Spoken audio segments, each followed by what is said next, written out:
Hey there, folks. It's your buddy Mike Messier, and here I am live streaming. I just saw Madam Web tonight. I know the movie's been out for a week or so, and for whatever reason, this movie is getting a lot of hate or a lot of cynicism. People saying it's the end of Marvel Comics universe, and this is the signal that we're getting tired of Marvel movies or superhero movies. I'm not really sure what's going on here, folks, because I saw this movie tonight. I thought it was fine. I thought it was good, actually. I enjoyed it more than most of these cinematic Marvel Universe movies or DC movies or any type of superhero movie. I mean, I slept through most of Black Adam. The Eternals over the summer was horrible. I slept through as much of that as I could. But this one I thought was really good. I mean, I guess I remember now. What was the one with Scarlett Johansson? Um, I'm drawing a blank on the name of it, but that was pretty good too. I think it began with a W, didn't it? Um, and she ended up suing the studio or whatever because she didn't feel that she was getting as much money because the pandemic made that movie mostly be streamed instead of in the theater. But I did see it in the theater, the Johansson one. But let's get back to this one. I'm not sure what people are having an issue with. I mean, I will say this. I was promptly on time for this film. I was in the theater just at the right time. And so that was good. That helped me out. There wasn't a lot of people in the theater tonight. This was a Monday night at a pretty suburban movie theater. So there wasn't going to be a big crowd. I mean, I think everyone that demanded to see this movie the first week or the first weekend has already seen it. So I'm getting, kind of the leftovers. But the screen was nice that I saw it on. It wasn't advertised as a Dolby Digital screen or an IMAX screen. It was just a nice regular screen in a regular auditorium. But in this particular theater, I've learned that their regular auditoriums, although not advertised as IMAX or 4D or whatever, these are pretty good in this particular auditorium that I was in. So I enjoyed it. What else? I mean, I thought the storyline. Well, first of all, I'm a Dakota Johnson fan. She is the lady that we saw a whole lot of, so to speak, in the Fifty Shades of Grey movies. She's that girl, basically, and she's done other stuff. I'm sure she's done other big things that I'm not aware of, but I think she's done pretty well for herself. I mean, someone who is the daughter of Don Johnson and Melanie Griffin, she's done her own thing. And I mean, I guess by box office standards, she's probably far surpassed both of her parents. I mean, both of her parents had big careers. Melanie Griffin was a huge movie star in the 80s and 90s for a while. And Don Johnson was mostly known for his TV work on Miami Vice. But their daughter, I mean, she's done these big, 50 Shades of Grey. That was like her first big thing. And now this one. And I'm sure she's done other stuff that I can't remember off the top of my head. She was in that movie. What was it? The Peanut Butter Falcon? Wasn't she like the love interest, the guidance counselor lady? My buddy Court Fisk, actually, I'll thank him. He sent me the script to that movie. I guess now I have to read it. But I did see the movie Peanut Butter Falcon. I think I reviewed that one. That's a good movie that Dakota Johnson is in. So here she is in this. I think maybe some of the hate for this movie is at the end. I can see where some people might be a little off put by some of the dramatic acting that Dakota Johnson's doing, kind of like in the final confrontation scene. Spoiler, by the way. There's a scene where they're fighting underneath the Pepsi sign. Maybe that's another thing that people got pissed off about. Was there's clearly a sponsorship movie tie-in with Pepsi Cola in this particular movie. We see Dakota's character, before she's Madam Web, she's drinking a Pepsi at the outdoor barbecue in New York City. She's passing on alcohol to drink a Pepsi Cola. It's quite obvious. And then we see the Pepsi, returned later on when a Pepsi sign is basically the way that the bad guy gets killed. So yeah, maybe people didn't like that. What else did people not like about this film? I don't know. If you're not a Beyonce fan, there was certainly within 10 minutes, there was two references in the background to Beyonce Knowles.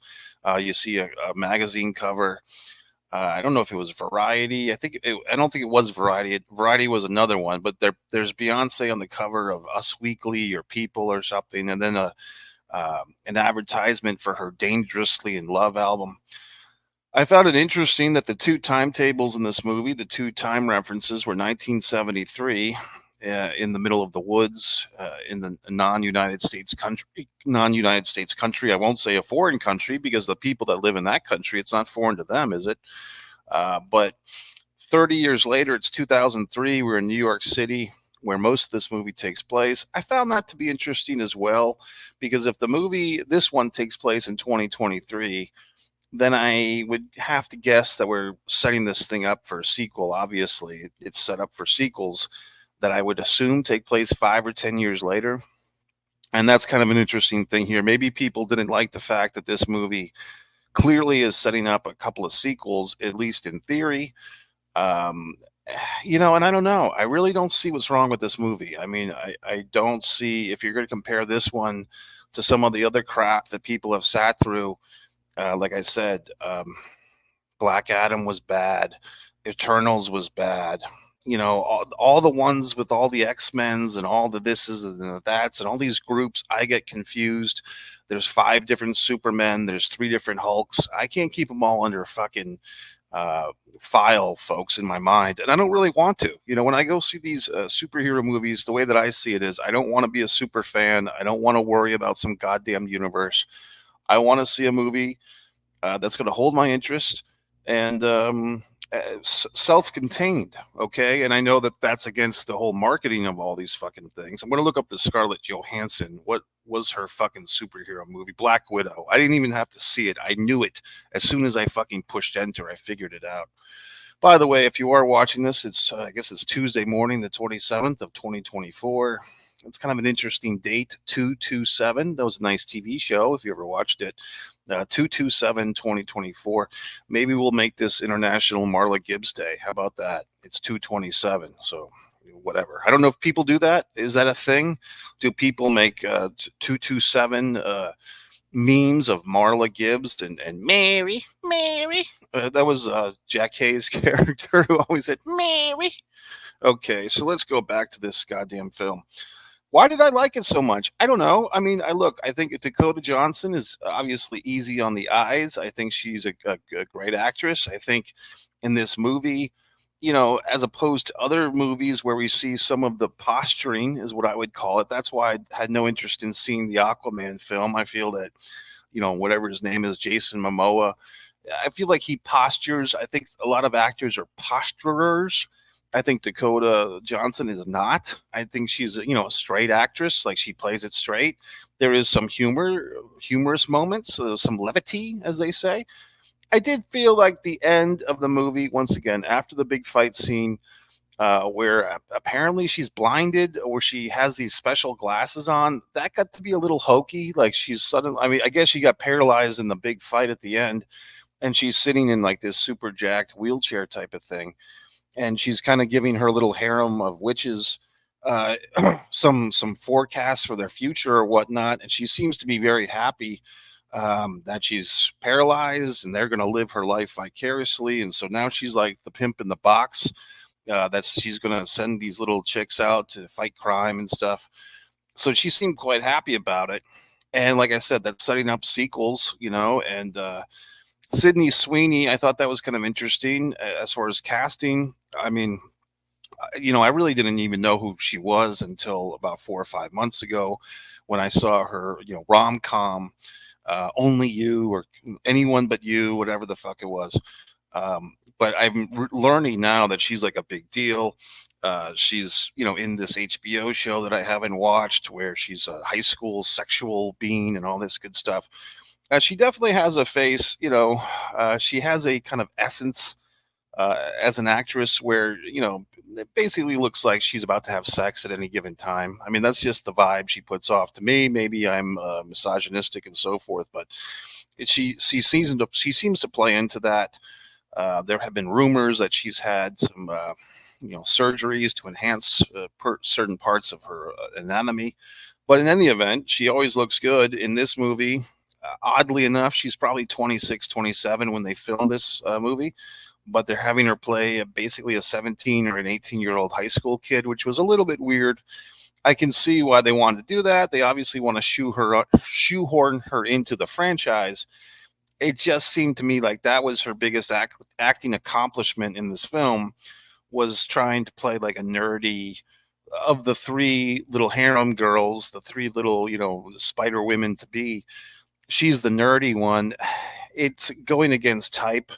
Um, I didn't quite think she. I mean, I think it's just hard because I think she's a. We've seen her, or at least now I have, in all these kind of movies where she's the sex kitten or the aggressor, and she's playing a woman in her 20s and everything that I've seen her in, because I haven't seen that series on HBO where she's this high school girl. So for me, it's hard to kind of see her now as playing a character in her teens. It just doesn't feel right, and it feels like a shoehorn thing because if you were going to have her in this movie playing her actual age, she would be Madam Web. Uh, but they want the two big stars. They want both Sydney Sweeney and Dakota. So a Dakota probably is a legitimate 5 to 10 years older than her in real life, maybe even 15. I don't know how old these people are, but to me, it was just a deal where, okay, we'll go with it because Sydney Sweeney's a big star and they want to get her in this franchise, and that's what you do. The other two actresses in that little trio I had never seen before. They were fine. They were good. Um, I guess if there are sequels to this movie, we'll be seeing more of them. I had no problem with either one of them. I guess we could say that we were spared of Rachel. What's her name? Rachel Zegler, the one with all the controversy about the Snow White.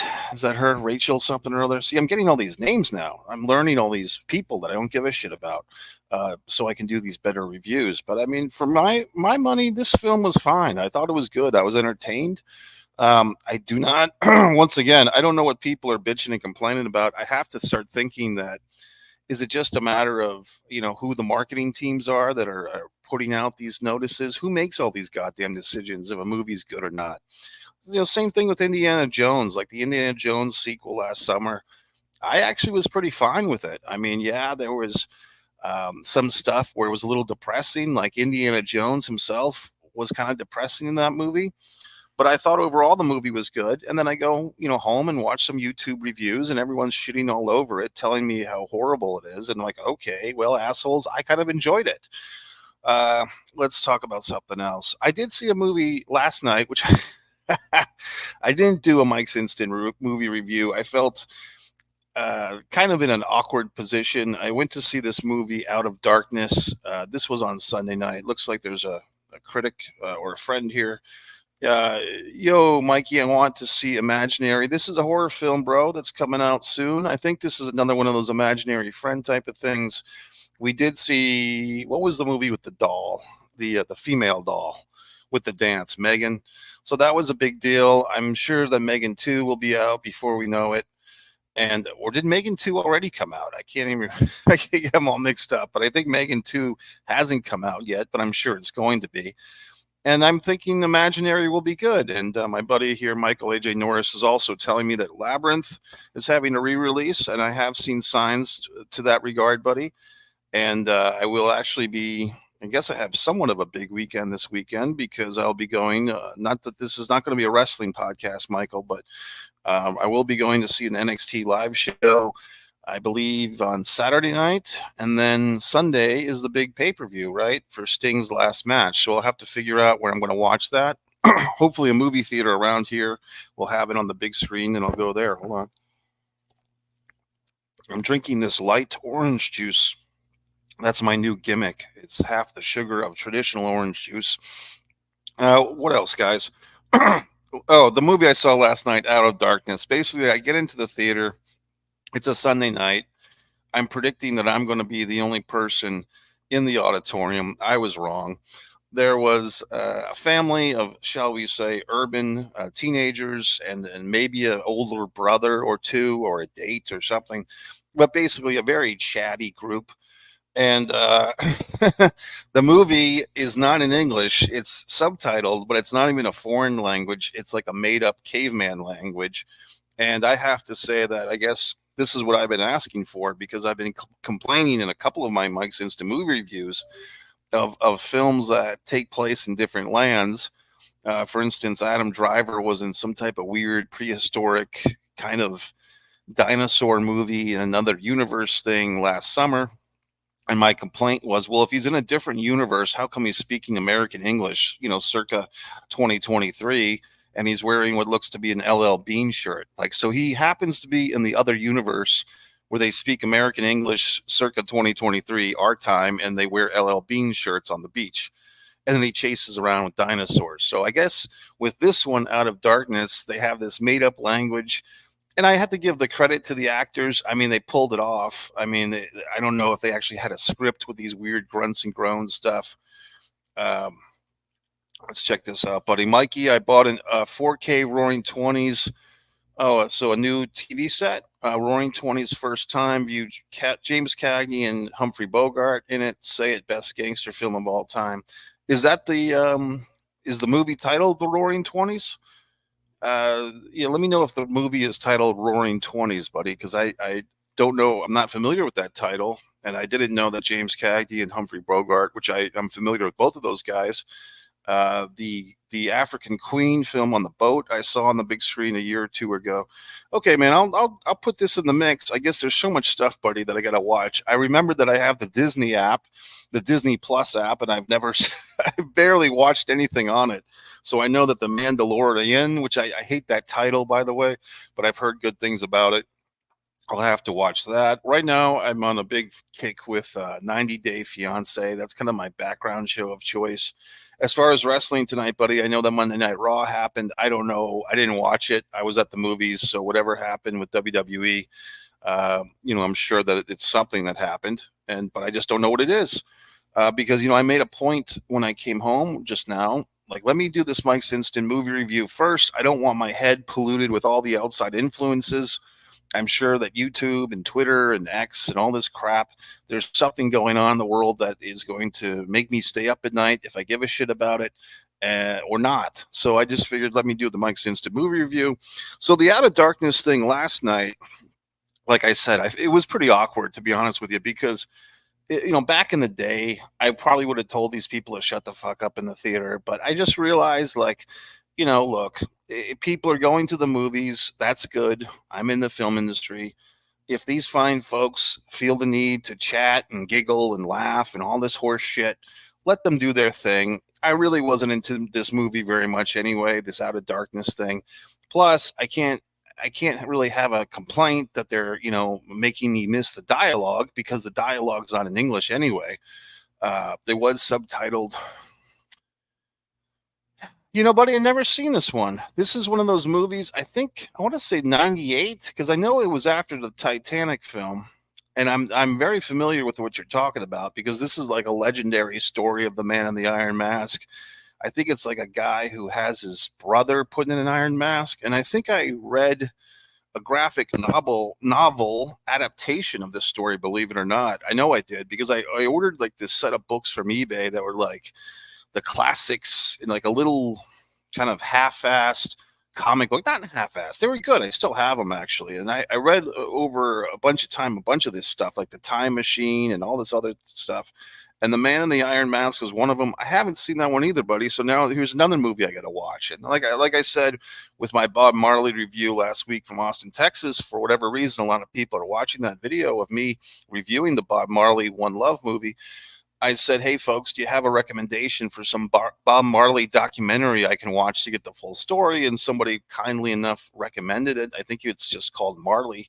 And of course, that's another thing that I have to watch. So I just have to be like Madam Web and duplicate myself. And one asshole Mike can watch all these movies. The other asshole Mike can listen to all this music I've bought and never listened to. The other one can do all these podcasts for you fine folks. And the other one can watch wrestling all day and night. So, I mean, I just have to divide myself like Madam Web.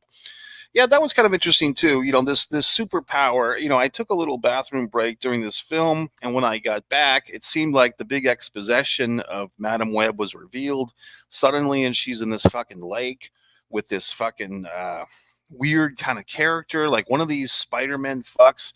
It's kind of interesting. Like, one of them, like, basically was her mother's gynecologist or birth doctor, whatever the fuck that's called, pediatrician or obstetrician or whatever they call these things.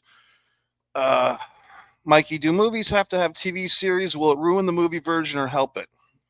All right, you got me on a side topic here, pal. Uh, I don't think they have to. I think, let's be honest, pal. What they're really looking to do is just tap into an audience. And people complain or they question, why are there so many Marvel comic universes, or why does this TV show have this sequel? Well, we complain about it, but then we support these things. And the reality is, it's basically a marketing ploy. And I don't even think it's that evil or disingenuous or whatever. It's just that it's so hard to get attention. It's so hard to get an audience for anything. I mean, I'm sitting here, buddy, and I'm writing wonderful books, and people aren't buying them every day of the week. But if I had, a picture of Tom Hanks and Julia Roberts and me on the cover of this book, they would probably buy it, right?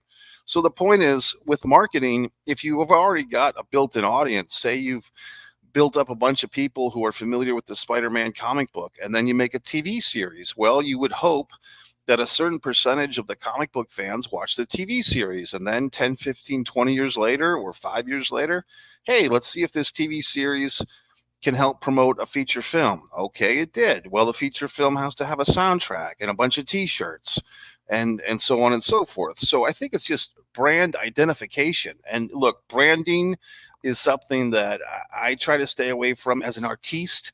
I just find it to be what's the word? Limiting. Okay, like, and people try to cram that branding down my ass for 20 years, and I don't like that. I mean, I want to do what I want to do. If I want to write a comedy, I'll write a comedy. If I want to write a horror, I'll write a horror. So, but these big companies don't think like your buddy Mike Messier. They're looking to maximize their money, and one thing they do with that is branding, and so on and so forth. This cat it's causing a weird thing with my hair. Okay. So anyway, I don't know. I'm not terribly opposed to people trying to make a buck, and it's name identification. You know what I mean? And apparently, this Madam Web thing is loosely based on whatever the source material is, and there was another thing with this movie, Madam Web, Peter Parker. So there's a Ben Parker in this movie, which is Madam Web's, like, her day job's partner, and they're ambulance people, and you keep thinking they have a romance, but apparently they don't, because he's happily married. So these characters, are they the Uncle Ben and Uncle May of Peter Parker? Are these the ones that raised Peter? No, they're not a couple. That's right. It's the guy and his sister. It's Ben Parker and his sister are in Madam Web, and the husband is off doing whatever the fuck. So what's going on here? I mean, and if this movie's taking place in 2003, well, Spider-Man is not being born in 2003. Not in this universe. And that's where we get into this whole horse shit with Marvel fucking multiverses and all this horse shit, which is basically a way for them to make all these movies, get people all excited, get them confused, and so on and so forth. Mikey, comedy movies are dying. Horror and action make money. Well, let's get into that, buddy. And I know the answer to this. Why are comedy movies? Why do we see less comedies? First of all, with all the political correctness, which is a term that's been going on for 30 years. I mean, Bill Maher had a fucking TV show in the 90s called Politically Correct, or Politically Incorrect, I should say, which was a take on the term political correctness. And that's going back 30 years. So, but now it's like what I call hashtag someone into oblivion, cancel culture, all these wonderful things. And so I think people are afraid to make comedies because, you can make some joke. And how do you have any jokes if you're not going to offend somebody or make fun of somebody? And I've done I've done a few stand-up comedy shows, a few open mics and so forth. And it's hard. I mean, if you're trying to make people laugh, we're all a bunch of assholes is what it comes down to. So if you're going to make people laugh, there has to be a butt of the joke. You know what I mean? I mean, otherwise, what the fuck? I mean, you could do G-rated comedy or PG-rated comedy, but that's typically not very funny. So I think even shows like, and it's wonder because sometimes, Mike, there are exceptions. Seinfeld is an exception. Curb Your Enthusiasm in modern times. They do a lot of stuff that it's like, well, how they get away with that? Or, there's a whole big thing on Facebook, at least on my Facebook now, that comes up. I can't believe Family Guy said that. So there's like kind of these grandfathered shows or traditions. Like, okay, well, Family Guy it's a cartoon. It's been on forever, so that can do what it wants. Or Curb Your Enthusiasm. Well, that's just Larry David. He's so funny. He can do what he wants. It's kind of like Mike Tyson. Mike Tyson's a convicted sex offender. Okay. But, we'll put him in The Hangover because certain people, for whatever reason, are exceptions to the cancel culture rule. And basically, if we like you enough, you're okay. And I mean, who the fuck knows? So, I mean, it's just interesting to me. What else? So I did see, I don't know if AJ, if you saw Night Swim, if you saw that one, that's a horror film that's out now. Oh, okay. Let me go back to your comedy thing and horror. Horror, I think it just has such a strong audience, buddy. So many people, especially teenagers on the weekends, go to the horror movies. The horror movies don't even have to be that good, and people like to go see them. I mean, there's a thing. I knew people in the day, buddy. I had friends that like to sit around and watch bad movies. So they would get together and they'd put a bad movie in and they'd sit around in their living room and talk about it. I don't like that. Like, if I'm going to put 2 hours into a movie or even 90 minutes, I want it to be somewhat good. So I'm not really someone that's going to sit there and watch the bad cinema just to make fun of it. Back in the day, Blockbuster Video used to have a section called La Bad Cinema, and it was just, there's a niche for that. I'm not particularly interested in it, but there's a lot of people that are, and that's why something. What's that movie? Hey Mark, that one that they're making fun of, the rehearsal or some such thing. That's like a cult favorite for that type of deal. Mikey, beat horror movie I have in my collection is The Hitchhiker, C. Thomas Howell, and Rutger Hauer. Rutger Hauer. Yeah, R.I.P. I think I have seen that one, buddy, but it's been so long. I do remember. I thought is it The Hitcher or The Hitchhiker?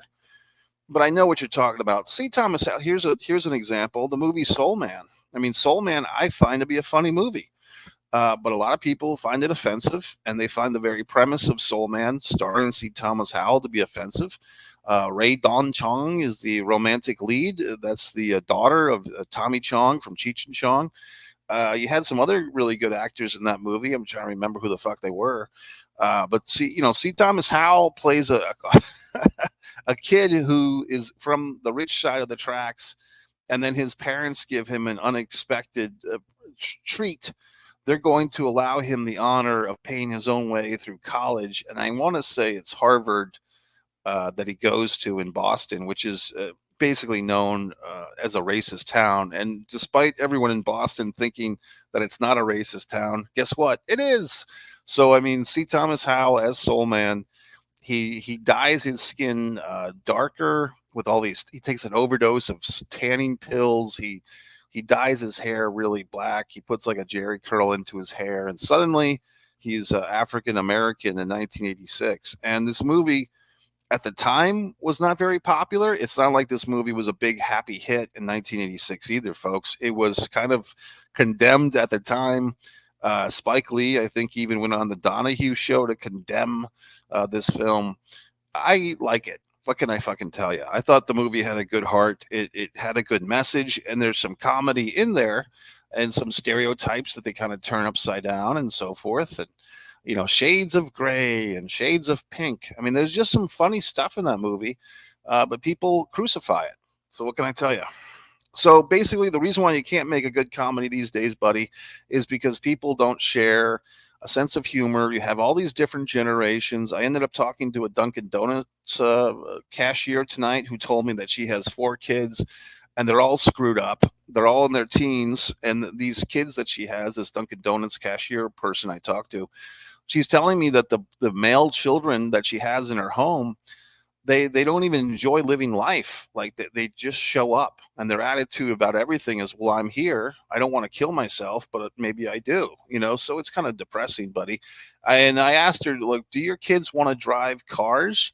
Because that's been a new thing, pal, where like teenagers are not looking to get their driver's license when they turn 16. Like back in my day, we used to get all excited if we were 15 and 8 months. We wanted to be at the fucking DMV that day. When we turned 16, you wanted to go to the DMV on your fucking birthday to get a license. And these people, these young children, I should say, for whatever reason, they're afraid to drive. And yeah, driving kind of sucks if you get into a car accident and die, but for the most part, it's pretty good.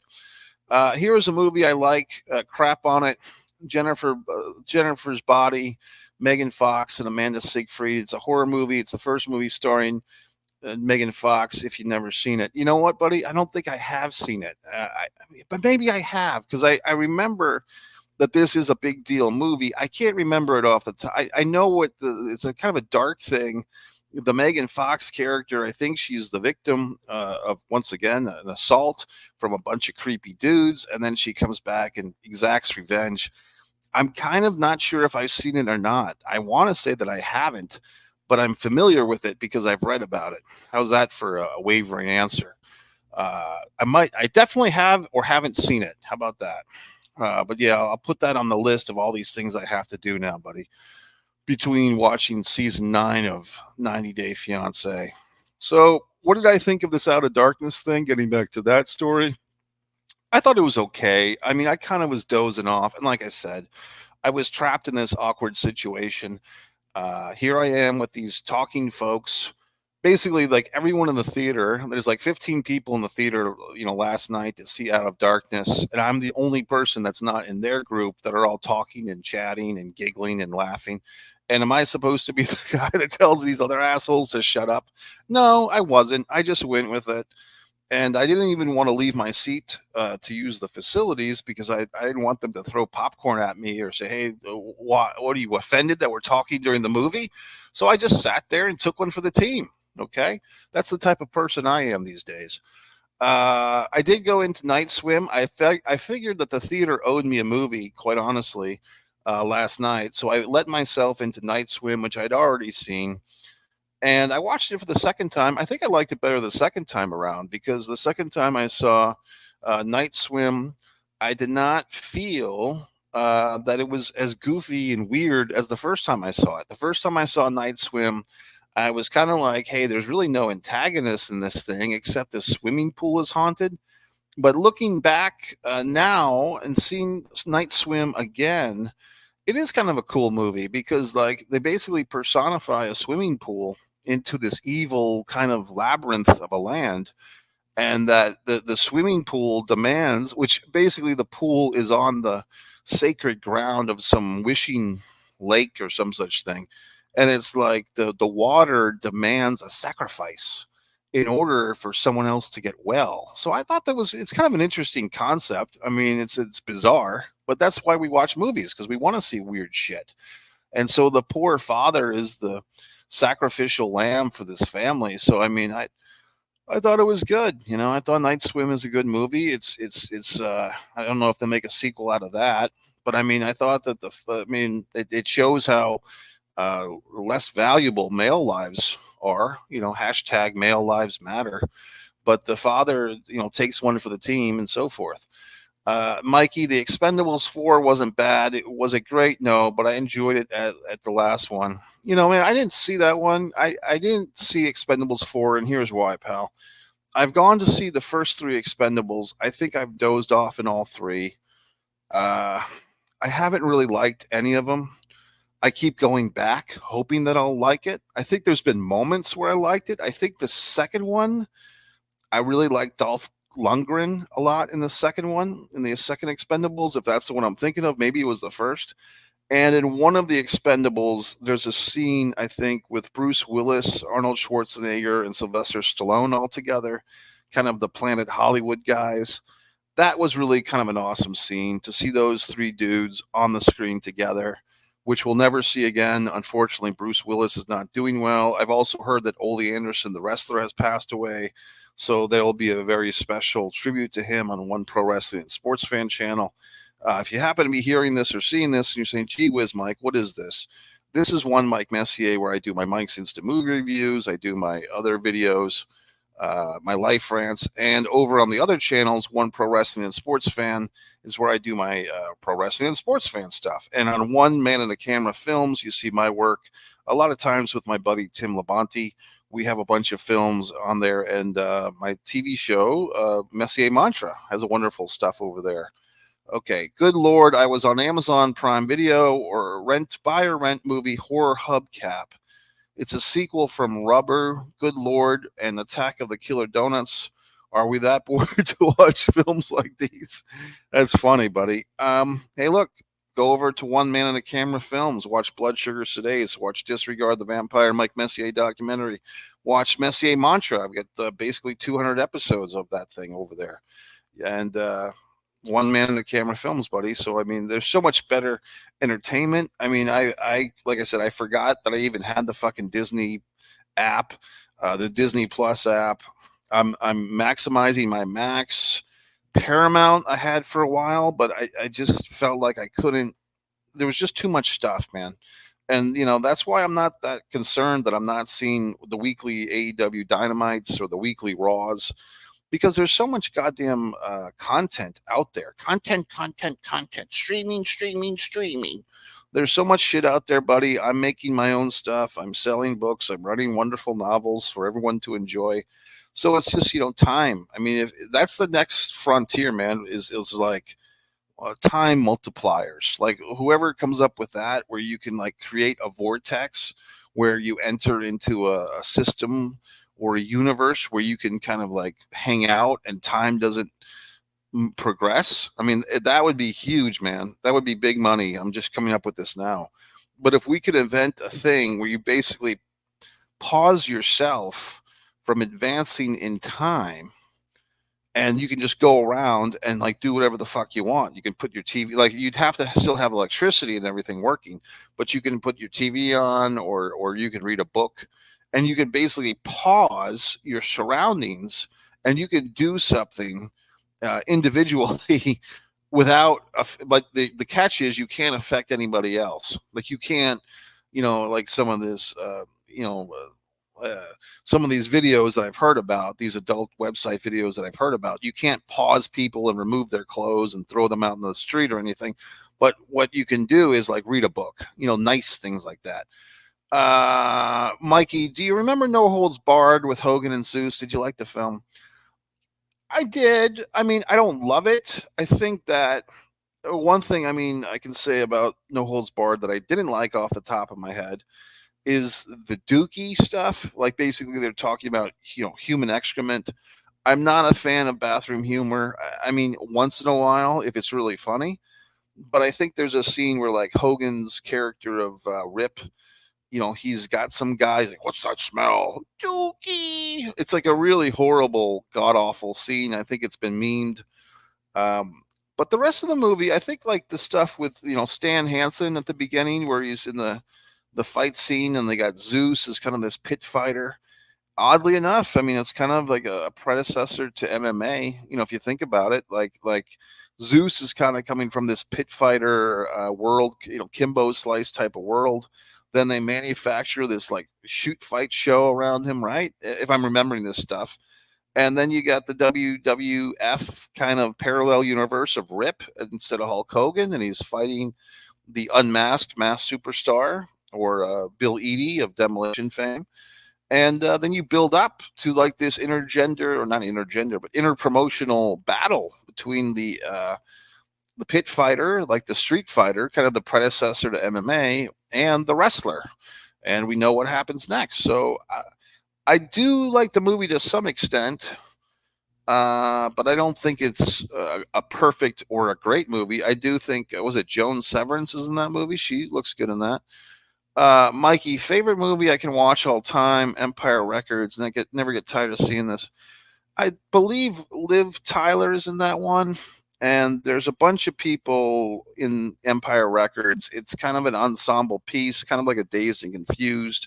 I want to say 93, 94. It's a movie that, and that's, the stuff that you see on Empire Records of the local record store, kind of a thing in the past. I mean, there's still some that are holding on. But yeah, I mean, it's a good movie, buddy. I mean, I'm glad you like it. I just remember Liv Tyler being in it. I don't think it's my favorite all time movie, but no judgment. I'm glad you like it, buddy. So, folks, what else can I say? So, what am I giving these star ratings to? Madam Web, fuck it. I want to give it a nice big 4 stars. The world can go fuck off. I thought it was fun. Maybe I mean, it's not really a 4-star thing. I'm going to give it a nice thing. I'm going to give it like 3 3/4. I'm going to say, just to balance out some of these assholes that are shitting all over it. I think it was pretty good. Yep, I got that, buddy.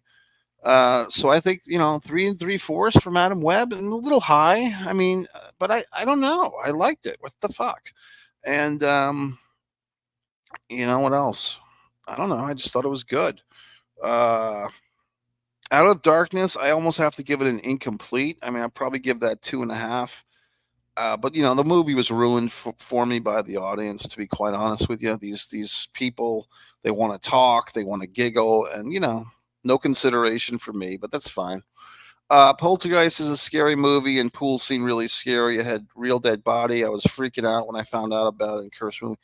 I didn't know that Poltergeist had a real dead body. I mean, I remember watching the True Hollywood story of the Curse of Poltergeist.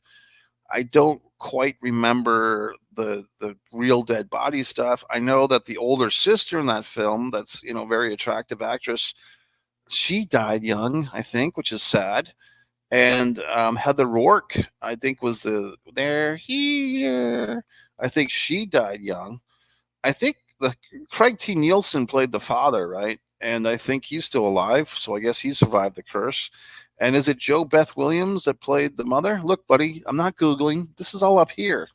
So I don't know. Was it Joe Beth Williams and fucking Craig T. Nielsen that played the parents? And I think the older sister died. I think that Heather Rourke, the youngest child, died.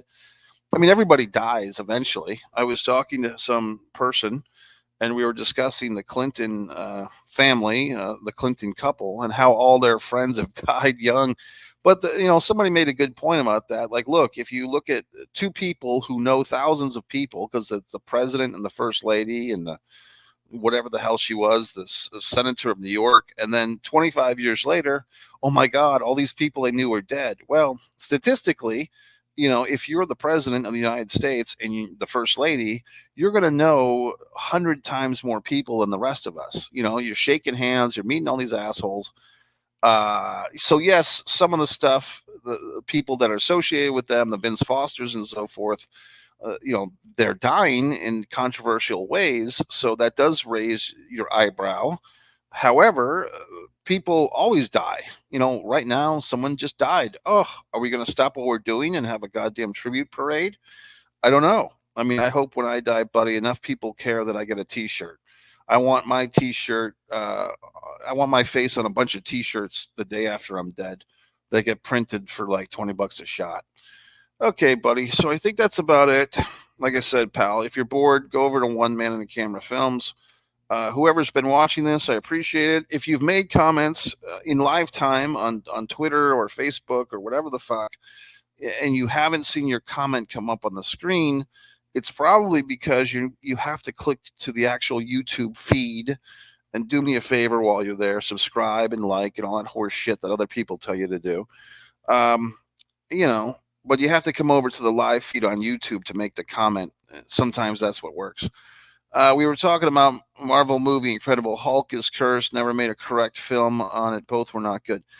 I might disagree. I think the first one, did the first Incredible Hulk movie had Edward Norton? I remember, buddy, that they came out within 2 or 3 years of each other. And I thought the first one, which I think was it Edward Norton and Jennifer Connelly? Now you're going to have to make me Google, buddy. I'm going to have to look this up because those two movies, I am concerned. Who uh, who was in it? Because I remember. Okay, the Incredible Hulk movies in order are the Incredible Hulk 2008, but this is not. Uh, Jesus, there's all these rabbit holes we're down, pal. How to watch the Incredible, every Marvel Comic Universe appearance of Mark Ruffalo as Bruce Banner. Oh my God. 7 movies and 1 Disney Plus appearance. Okay, so that's Mark Ruffalo. But what about Edward Norton as Hulk? That's what I remember. What's going on with him, pal? Oh, why Mark Ruffalo replaced Edward Norton as the Incredible Hulk? And gee whiz, pal, now we're down the fucking rabbit hole. Uh, Edward Norton as Bruce Banner in 2008's The Incredible Hulk, but was eventually replaced by Mark Ruffalo in The Avengers. Here's why. Oh my God. Uh, so Ruffalo replaced him in 2012's The Adventures. My God.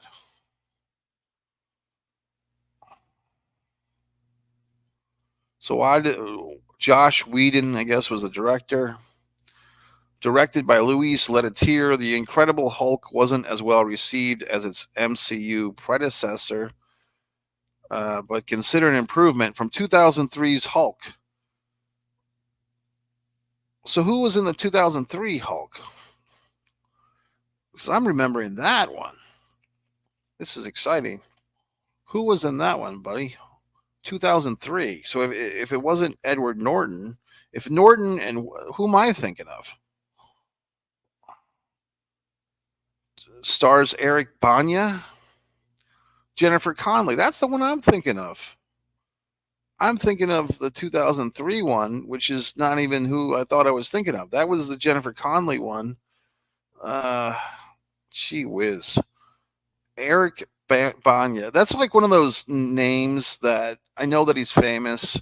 I can never, like, if you said, well, place Eric Banya's face, what the fuck would he look like? I don't know what this guy looks like. You know what I mean? Eric Banya. What does that look like? I know what Jack Nicholson looks like. I know what Robert De Niro looks like. But if you're saying, well, gee whiz, Mike, what does Eric Banya look like? I don't fucking know. How would I know? You know what I mean? Oh, he looks like every other asshole in the world. This guy's a movie star? I think I saw this guy on a fucking podcast the other day, and he was talking about horse shit. Like he was talking about how his therapist told him something, and I'm like, okay, another actor talking about his therapist. Okay, so this guy's been around. Uh, I mean, this guy's been in everything. Was this the guy? Was he in this movie that I saw tonight? Was Eric Banya in? What's the fucking movie I just saw? What's the movie I just saw, buddy? What's going on here? Uh, Madam Web. Is he in that? Was he the fucking Roberts guy? What? Goodness. Was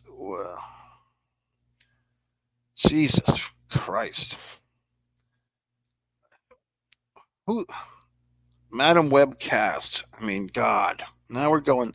Because was Eric Banya in this movie? Was he the Peter Parker guy or the Ben Parker or whatever the fuck? Who played Ben Parker? Adam Scott. Now you tell me, buddy. Does Adam Scott look like Eric Banya? Do they look like the same fucking guy? The same guy. No, it's actors who look alike. IMDb. So Eric Banya and this Adam Scott individual, to me, look very similar. Am I wrong in saying that? Uh, so Corey looks just like Eric Banya. They're saying Corey Feldman looks like Eric Banya. I think this Eric Banya individual looks like Adam Scott. In any event, buddy, they're saying that Christopher Lambert looks like Thomas Jane. Gerard Depardieu looks like Ed O'Neill. I never saw that before, but now I can't not see it. Cillian Murphy looks like Tom Welling. I don't see that very well. Oh my God. Leela Sobieski looks like Helen Hunt. I don't know. I mean, we're pushing some limits here, folks. Erica Christensen looks like Julia Stiles, I guess. John Kerry looks like Fiona Shaw. That's a woman. That's not very nice. George W. Looks like Anthony LaPaglia. Yeah, he does. All right, I'll be here all night if I'm looking at this crap. Okay, buddy, let's get back to the topic at hand. Eric Banya as the Incredible Hulk. So I didn't even know that this Eric Banya guy played the Incredible Hulk. Uh, let's look at Eric Bana's fucking films. Now that we're on this Eric Bana fucking whatever the fuck. Uh, Munich. Yeah, I saw Munich. Okay. Black Hawk Down. The Time Traveler's Wife. I don't think I saw that. Maybe I did see that. I don't know. This is very disturbing, buddy. Hannah. Did I see Hannah? 2011. I don't think I saw that. Maybe I did. Star Trek. Didn't see. I don't think I saw that. Hulk. This is very. The other Bolian girl. My God. Finding Nemo. Well, I've been on the Finding Nemo ride. The Castle. Jesus, how many movies has this guy been in? King Arthur. Romulus. Boy. Yeah, thanks for asking another question, buddy. Because I don't. This Eric Bana thing is disturbing me. I don't even know what this guy looks like. Yet I've seen him in 1,000 fucking movies. Mikey, did you like Quiet Place this summer? We get day one prequel, then part three next year. I did like the Quiet Place movies, buddy. I did both of them. I saw the first one, and then I saw the second one, and that's our buddy there. I mean, I think the guy, John or whatever the fuck from The Office. Credit to him, he grew a beard and he kind of reinvented himself as this horror film, franchise director and star. And I like both of those movies, buddy. So, I mean, one thing that you have to keep in mind for some of these, horror film franchises is if they have kids in the movie, the kids grow up so fast these days. So, I mean, if you are going to have a horror film with kids, then either you're going to have to recast the actors, the kid actors, or the characters have to age along with the actors who play them. Now, look, everybody gets older and so forth, but I just guess I'm just interested because I did like The Quiet Place 1 and 2. I think I've done reviews of those movies on this thing, but I've enjoyed both of them tremendously. And I always cite when people say, well, gee whiz, Mike, what horror movies do you like now? I say I like the Quiet Place movies and I like the Annabelle movies, meaning the Conjuring universe. So I do like the Quiet Place. Sting will be scary. Mikey, man, eating giant spiders. Body look. Well, I think isn't that in Labyrinth, pal? So don't spoil me because I don't think I've seen that one. Okay. Are you talking about the wrestler Sting or the actor Sting? Which one? Labyrinth, is that David Bowie or the singer Sting? I guess I'm not sure if this is a reference to the big AEW thing or to the actor performer. Now, I did see Sting in concert once upon a time. Kind of a sob story there, which maybe I'll get into another time. But I have seen Sting in concert. I see that I think he's doing a tour with Billy Joel now. Okay, pal, new horror movie. All right. Well, look, folks, this has been great. I hope you've enjoyed my new hat. I enjoy this hat and so forth. I thought we had fun tonight. I saw a movie. We discussed it. The wrestling world, we kept at bay. I will go over and I'll go to YouTube and see if anything, if Cody Rhodes did something, or maybe he took a shit, or maybe Triple H blew his nose. So I'll see what those assholes are up to on the USA Network. If anything big and exciting happened, I'm sure people are discussing it and Twitter fucking it and everything else. But I had a good time at the movies. I thought Madam Web and Dakota Johnson and Sydney Sweetie playing a schoolgirl and everything. I guess I would say that little coven of witches there, like the good witches, I think that's kind of exciting. Dark Side of the Ring, Vince McMahon, that will be something if they have the balls to do it. I mean, let's be honest. I think that Dark Side of the Ring is I mean, they've gone out there a few times, but at some point, do they really want to take on the big man? Maybe they do. They'll probably make it as soon as he dies. Let's put it that way. As soon as Vince is actually dead, if he ever does die, those guys will probably ball up and make a Vince thing. Hey, look, we've known about Vince McMahon dirt for fucking years. Just no one but me and a few others have had the fucking balls Ryback to talk about it. But if you look at my history of videos, with Vince Russo, and even before I was on the Vince Russo thing, I was talking about Vince. Mostly about creative and financial, but about the Saudi Arabian deals and everything else and his Donald Trump involvement. And all these assholes and critics criticized, and now they're just, they're eating the plate of dog shit that is the Cody Roman Reigns storyline. So I've been ahead of the curve. I remain ahead of the curve. Joey Ryan, I said everything. All the thumb in the ass wrestlers, I said everything. I pointed these things out, and the masses, for the most part, AJ, denied me my truth or denied the truth to themselves that I exposed. And you weren't like that, buddy. You were always in my corner, cheering me on. You and Shane McKenna and a few others. I will be on the gang is getting back together. Me and Angelo DeCipio, the other Mad Dog, and Amelia will be. I'll be on as a special guest with their podcast on Wednesday night, 6:45. Angelo and Amelia invited me to be on a Jeff the Ref tribute. Our friend who passed away the night that Chris Jericho lost his AEW title to Jon Moxley. That was 4 years ago. February 29th, I believe he passed away. 2020, right when the pandemic mania was starting to grow wild. Our buddy there, Jeff, passed away. Mikey, are you a fan of the movie Footloose? Oh, very nice question. I have seen the movie Footloose. I don't think I've ever seen it in a big screen environment. That's one of those movies that could probably, do well with a re-release. I don't know if it's been re-released on the big screen. I would go see that. I have seen it in the comfort of my own home. I do like it. I mean, there's a lot of 80s cliches in that movie, like, the hillbilly guy, kind of like, what's his dicks? Kevin Bacon's character has a big dumb friend who he has to teach how to dance. And, you have a lot of cliches in that movie, but I think that's the type of movie that invented some of those cliches. What's going on there, Carl? Good to see you in here, buddy.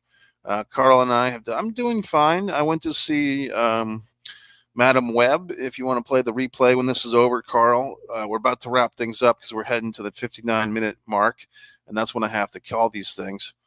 Yeah, good evening, pal. I know that Carl is in the not in Chicago, but within driving distance, an hour or an hour and a half away from Chicago. Carl, of course, is known for attending WrestleMania 22. One of my favorite WrestleManias, I think, just Triple H, John Cena, and Carl and I actually discussed that video or that show here.